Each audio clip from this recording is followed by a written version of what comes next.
Hello, আজ যাচ্ছিলাম second যুদ্ধ করতে, না মানে এক্সাম দিতে। তারপর বাড়ি থেকে বেরিয়ে দেখি কি আমি কোথায় ছিলাম, কারণ আমি জানিই না যে কালকে বৃষ্টি হয়েছে। তারপর চলে আসলাম মায়ের কাছে, কারণ সারা বছর না পড়ে এক্সাম দিতে গেলে তো যেতেই হবে আর কি। স্টেশনে এসে আমার বন্ধু বান্ধবগণকে খুঁজতে থাকি, কিন্তু তোমার দেখা নাই রে, তোমার দেখা নাই গানটা করতে করতে আমি ফাইনালি ওদের খুঁজে পাই। 7 জন্ম খোঁজার পর দেখি দাঁত বের করে দাঁড়িয়ে আছে, কোনো মানে হয়? তারপর চলে এলো আমাদের বাহন, কিন্তু এদের মনে হয় কেউ একটা হারিয়ে গেছে, যার কারণে চেষ্টা চলছে খোঁজার। আর নিজের থোবড়া না দেখালে আমার আবার ভালো লাগে না আর কি।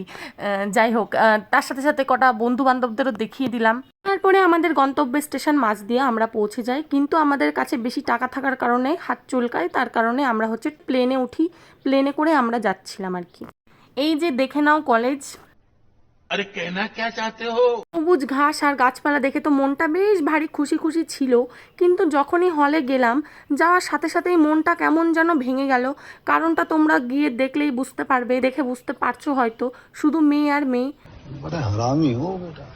এক্সামের টেনশন না করে ক্যামেরা অন করে আবার 2-4 জন মিলে দাঁত বের করে হাই হ্যালো করতে লাগলাম। এই করেই আজকে আমাদের লড়াই শেষ হয়, আর বাইরে এসে মনটা বেশ খুশি হয়, কারণ তোমরা বুঝতেই পারছো।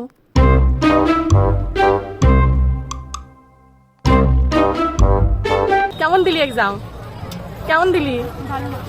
ভালো দিয়েছি কিন্তু ফেল করবো। क्या बोला तूने? আমার এক্সাম খুব ভালো হয়েছে, আমার মনে মোটামুটি হয়েছে। যাই হোক, এক্সামটা মোটামুটি হয়েছে। আমি প্লেনে আছি, তো এখন এটা আমাদের প্রাইভেট জেট, আমরা এখন আমাদের প্রাইভেট জেটে করে যাচ্ছি স্টেশনে। গাইস, আমাদের প্লেনে এখন শোনা যাবে না কিছু। প্লেনে তারপর আর কি কিছু বাচ্চাকে জ্বালালাম, সেই দেখে আমার বান্ধবী বলল ব্লগ শেষ কর। আমার মনেই ছিল না শেষ করতে, এখন মনে আছে। ব্লগ শেষ, বাই।